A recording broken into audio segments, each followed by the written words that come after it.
नमस्कार विद्यार्थियों, श्रीमती मोहरी देवी तापड़िया कन्या महाविद्यालय जसवंतगढ़ के YouTube चैनल पर एक बार पुनः आपका हार्दिक स्वागत और अभिनंदन है। मैं प्रवक्ता चंद्र प्रकाश गुर्जर। आज की क्लास हमारी बीए प्रथम वर्ष के छात्रों हेतु इतिहास विषय की होगी। इतिहास विषय के दौरान जो निरंतर मौर्योत्तर वंश को हम पढ़ रहे हैं, मौर्योत्तर काल को पढ़ रहे हैं, अगर बात की जाए तो मौर्योत्तर काल में जैसे शुंग वंश है, सातवाहन वंश, उसके बारे में अध्ययन किया। उसके पश्चात शक शासकों के बारे में अध्ययन किया। शक शासकों के पश्चात हम बात कर रहे हैं आज की क्लास में अगर बात की जाए तो जो शक क्षत्रपों की, क्षत्रप यानी जो शासक को ही कहा जाता है, राजा को ही कहा जाता है, यानी शक शासकों की जब केंद्रीय सत्ता के रूप में समाप्त हो जाते हैं और उनकी सत्ता कमज़ोर हो जाती है, उसके पश्चात उनके द्वारा नियुक्त किए गए जो सूबेदार होते हैं या क्षत्रप होते हैं, उन्हीं के द्वारा जो विभिन्न क्षेत्रों पर शासन किया जाता है। उसके तहत हमने बात की मुख्यतः 4 केंद्र होते हैं। शक की शक्ति कमज़ोर होने के पश्चात, शकों का शासन समाप्त होने के पश्चात अगर बात की जाए तो शक क्षत्रपों के द्वारा ही शासन किया जाता है। जो प्रांत के अधिकारी होते हैं, जो गवर्नर या सूबेदार तुम कह सकते हो अगर बात की जाए तो उनके द्वारा, जिसके तहत हमने बात की उत्तरी भारत के शक क्षत्रप है, पश्चिमी भारत के शक क्षत्रप है, मथुरा के शक क्षत्रप है, उज्जैन के शक क्षत्रप है। जिसके तहत हम बात कर रहे हैं पश्चिमी भारत के शक क्षत्रपों के बारे में, जिसके तहत पश्चिमी भारत में 2 वंश के क्षत्रपों के द्वारा शासन किया जाता है। जिसके तहत एक तो क्षयरात वंश के दौरान हमने भूमक और नैपान, उसके 2 शासकों के बारे में पढ़ा, जिनके बारे में हमने मुद्राओं के माध्यम से उनके शासकों के बारे में जानकारी प्राप्त होती। भूमक और नैपान के बारे में पढ़ लिया।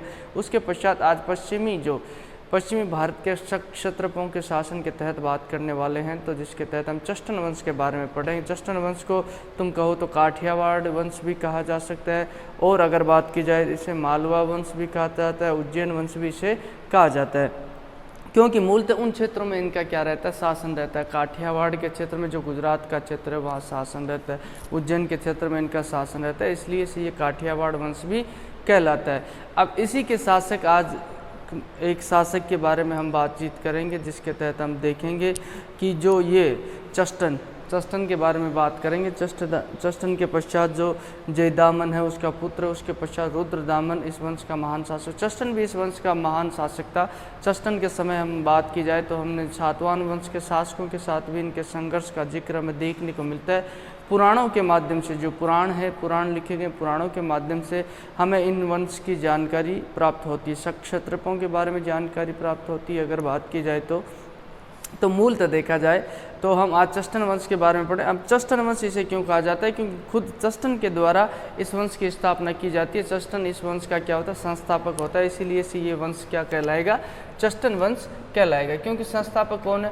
अब ये जो बात की जाए उज्जैनी के क्षेत्र में इनका शासन था, काठियावाड़ के क्षेत्र में शासन था, इसीलिए उज्जैनी काठियावाड़ का शक वंश कहलाता है। ये मालवा का शक वंश भी कहलाता है। अगर बात की जाए मालवा के क्षत्रप भी कहलाएंगे। ये क्षत्रप यानी राजा को ही कहा जाता है, शासक को ही कहा जाता है। संस्थापक इस वंश का कौन है, ये क्षयरात वंश हमने पढ़ लिया। इसके तहत हमने बात की थी भूमक और नहपान, ये 2 ही शासकों के बारे में हमें जानकारी प्राप्त होती है इस वंश के तहत अगर बात की जाए तो इन दोनों के संबंध के बारे में विशेष जानकारी प्राप्त नहीं होती। और मुद्राओं के माध्यम से, किसके माध्यम से, मुद्राओं के माध्यम से ही हमें इनके बारे में जानकारी प्राप्त होती है। ठीक है, अब इन वंश के बारे में पढ़ लिया हमने। पश्चिम भारत के शक क्षत्रप के बारे में पढ़ने, तो चष्टन वंश के तहत देखो शुरुआती जो शासन किसका रहता है, चष्टन का, क्योंकि खुद स्वयं चष्टन के द्वारा इस वंश की क्या की जाती है, स्थापना की जाती है। ठीक है, शासन का जो एरिया, अगर इनका राज्य और साम्राज्य की बात की जाए तो ये उज्जैन का क्षेत्र, उज्जैन एमपी में स्थित, काठियावाड़ का क्षेत्र मध्य प्रदेश से लेकर गुजरात तक, कुछ क्षेत्र राजस्थान का इसमें सम्मिलित रहता है। ठीक है, अब इन शासकों के बारे में भी हमें विशेष जो इनके मुद्राओं पे जो लिखे गए अभिलेख है उनके माध्यम से जानकारी प्राप्त होती है। उसके अलावा जो पुराणों के माध्यम से भी हमें जानकारी प्राप्त होती है। अब इनके द्वारा जो जिस संवत का प्रयोग किया जाता है वह कौन सी संवत होती है, शक संवत होती है। शक संवत किसके द्वारा प्रारंभ की जाती है, मैंने भली भांति बताया आपको कई बार, जो क्लास के अंदर भी बताया गया। शक संवत का प्रारंभ किसके द्वारा, कनिष्क के द्वारा किया जाता है 78 ईस्वी में, जो कुषाण शासक होता है। और वर्तमान में भारत सरकार के द्वारा जिस संवत का प्रयोग किया जाता है वो संवत कौन सा, शक संवत का ही प्रयोग किया जाता है। तो शक संवत इनके अभिलेखों में हमें प्राप्त होते हैं। और शक संवत के अनुसार 130 और 388 ईस्वी, ये शुरुआती जो इनकी शासन तिथि मिलती है, हमें कोई तिथि ज्ञात होती है 130 ईस्वी और 388 ईस्वी, यानी कि ईस्वी सन की अगर बात की जाए तो ये 78 ईस्वी के पश्चात शुरू होता है, ठीक है। शक संवत 78 ईस्वी में शुरू होता है। 130 में तुम 78 जोड़ लो, ठीक है। 130 में तुम 78 जोड़ोगे तो अपने आप ये आ जाएगा कि ईस्वी सन की कब की बात है। ईस्वी सन की बात की जाए तो ये अगर बात की जाए इसमें 8 हो गए, 8 और ये जो तुम्हारे 10 हो गए, ठीक है। 10 से बचा 1 और ये लो 208 वर्षों पहले की बात है। 208 ईस्वी, सॉरी 208 वर्ष नहीं, अभी जो चल रही है तुम्हारे 2021, तो 208 ईस्वी से इनकी जो तिथि हमें ज्ञात होती है। और उसके अलावा 388 ये विक्रम संवत, सॉरी शक संवत है ईस्वी, कौन सी है, शक संवत। तो इसी में भी आप 78 जोड़ लोगे तो यहाँ तक हमें इनकी जानकारी प्राप्त होती है अभिलेखों के माध्यम से। यानी कि इस समय तक जो इन शासकों का जो हमें जो अस्तित्व दिखाई देता है, ये शक संवत है, ठीक है ना। ये कौन सी संवत है, ये शक संवत है। शक संवत की बात की जाए तो शक संवत 78 ईस्वी कम रहती है, क्योंकि 78 ईस्वी सन में ही शक संवत का क्या होता है, प्रारंभ होता है। विक्रम संवत की 57 ईस्वी पूर्व प्रारंभ होता है, ठीक है।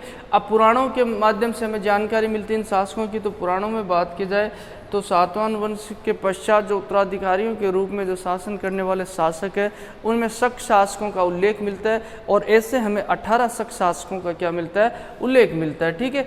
तो ये उसी के अलावा जो बात की जाए पुराणों में जो इसके पिता को, चस्टन के पिता के नाम का उल्लेख मिलता है। और टसमोतिक, क्या नाम मिलता है, चस्टन के पिता का नाम टसमोतिक मिलता है। टस्मो शब्द का अर्थ होता है, अगर बात की जाए टस्मो शब्द का अर्थ होता है भूमि। अब कुछ इतिहासकारों के द्वारा इसके साथ तादात्म्यकरण किया गया है और ये कहा गया है कि जो इक्ष्वाकु वंश का शासक है ना, ये भूमक, बोले इसको इसका पिता बताया गया है। और इसके साथ संबंध जोड़ने का प्रयास किया, जो सर्वथा जो उचित नहीं लगता है, जो अनुचित ही लगता है हमें अगर बात की जाए तो, क्योंकि हमें तो भूमक और नहपान के बीच इस संबंधों के बारे में जानकारी प्राप्त नहीं होती है। तो ये कुछ इतिहासकारों के द्वारा ऐसा साबित करने का क्या किया गया, प्रयास किया गया कि संभवतः चस्टन किसका पुत्र था, भूमक का पुत्र था, जो हमें अगर बात की जाए ऐतिहासिक दृष्टिकोण से उचित नहीं लगता है, ठीक है। अब चस्टन के सिक्के हमें प्राप्त होते हैं जूनागढ़ व गुजरात से। जूनागढ़ का क्षेत्र है ना, जूनागढ़ में तुम देखो रुद्रदामन के द्वारा जो सुदर्शन झील का पुनरुद्धार करवाया जाएगा, अगर बात की जाए किसके द्वारा, रुद्रदामन के द्वारा। तो ये यानी कि उस क्षेत्र पे इनका, इससे क्या बात साबित होती है, ये बात स्पष्ट होती है कि उस क्षेत्र में किसका अधिकार था, इन शक क्षत्रपों को, यानी कि चस्टन का उस क्षेत्र में अधिकार था। उसके अलावा जो इसके सिक्कों और टालमी जो विदेशी यात्री है, उसके विवरण में ये बात हमें जानकारी मिलती है, इस बात का उल्लेख मिलता है कि चस्टन की राजधानी कौन सी थी, उज्जैन और उज्जैन एक ही बात है, ठीक है। उज्जैन चस्टन की राजधानी होती है, इसके बारे में जानकारी प्राप्त होती है। और कहा जाता है इसके एक पुत्र जयदामन का भी हमें उल्लेख मिलता है।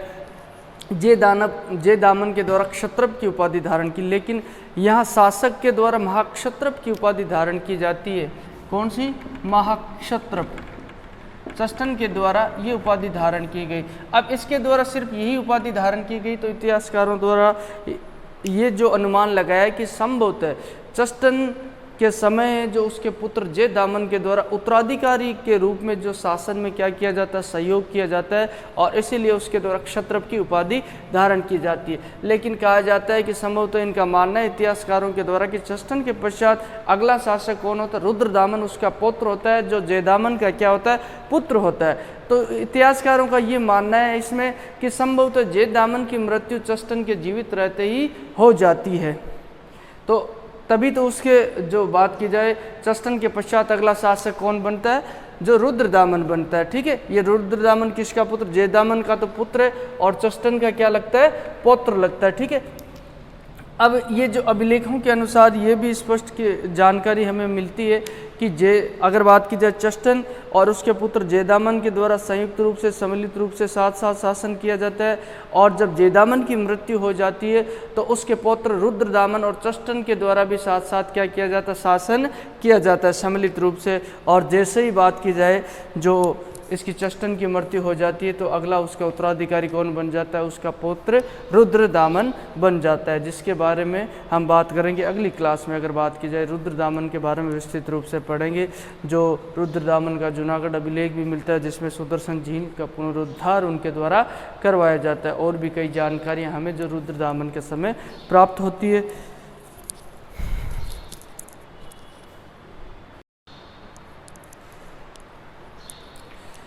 तो विद्यार्थियों, आज की क्लास में हमने बात की है जो पश्चिमी क्षत्रप है उनमें, उसके तहत जो चष्टन वंश के शासकों के बारे में बात की। चष्टन वंश के शासक अगर बात की तो चष्टन वंश भी कह सकते हैं, इसको काठियावाड़ी वंश भी कह सकते हैं, मालवा वंश भी कहा जाता है, मालवा का शक वंश भी कह सकते हैं। उसके अलावा जो उज्जैनी का शक वंश भी कह सकते हैं, क्योंकि इनका जो बात की जाए चष्टन वंश का शासन कहाँ रहता है, हमें देखने को मिलता है गुजरात, जूनागढ़, काठियावाड़, मालवा, उज्जैन के क्षेत्र में इनका शासन देखने को मिलता है।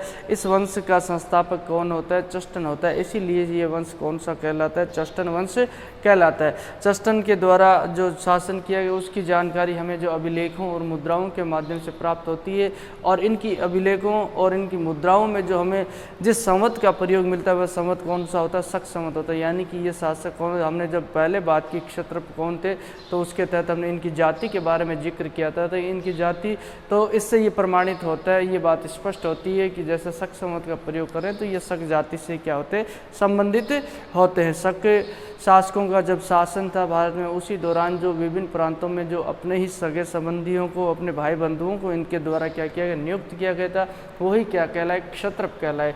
जैसे गवर्नर को और सूबेदार को ही क्षत्रप कहा गया, और जैसे ही शक सत्ता कमजोर होती केंद्रीय सत्ता, तो उनके द्वारा जो विभिन्न प्रांतों में, विभिन्न क्षेत्रों में अधिकार स्थापित कर लिए जाते हैं। ठीक है, तो जिसके तहत हमें पता चलता है चष्टन का इनके द्वारा शक संवत का ही प्रयोग किया जाता है। इसके अलावा जो इसके सिक्के विभिन्न क्षेत्रों से प्राप्त, मुख्यतः जूनागढ़ व गुजरात से प्राप्त होते हैं, यानी कि उस क्षेत्र में इसका क्या रहता है, शासन रहता है। ठीक है, सिक्कों व टोलमी के विवरण के अनुसार इसकी राजधानी उज्जैन मानी गई है, और इसके अलावा जो इसके पुत्र जयदामन का उल्लेख भी हमें मिलता है। जयदामन के द्वारा जो इसके साथ सम्मिलित रूप से शासन किया, और जयदामन की मृत्यु कब हो जाती है, अपने पिता के जीवित रहते हुए, चष्टन के जीवित रहते हुए जयदामन की मृत्यु हो जाती है।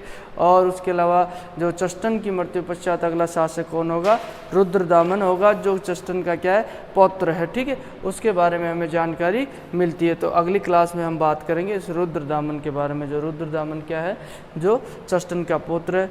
तो आज की क्लास के लिए बस इतना ही। बोलिए यहाँ तक आपको कोई चीज़ समझ में नहीं आई हो, किसी तरह की समस्या हो, शंका हो, तो आप निसंकोच पूछ सकते हो। और इसके अलावा जो आपके पास शैक्षणिक व्हाट्सएप ग्रुप है, उसका प्लेटफॉर्म अवेलेबल है, उसके माध्यम से आप अपनी बात मुझ तक पहुँचा सकते हो। और भी अध्ययन अध्यापन से संबंधित किसी तरह की राय और सुझाव वह भी आमंत्रित, और इतिहास विषय से संबंधित कोई भी जिज्ञासा या उत्सुकता हो, उसके बारे में भी आप निसंकोच पूछ सकते हो। तो आज की क्लास के लिए बस इतना ही, और सभी विद्यार्थियों का एक बार पुनः बहुत बहुत धन्यवाद।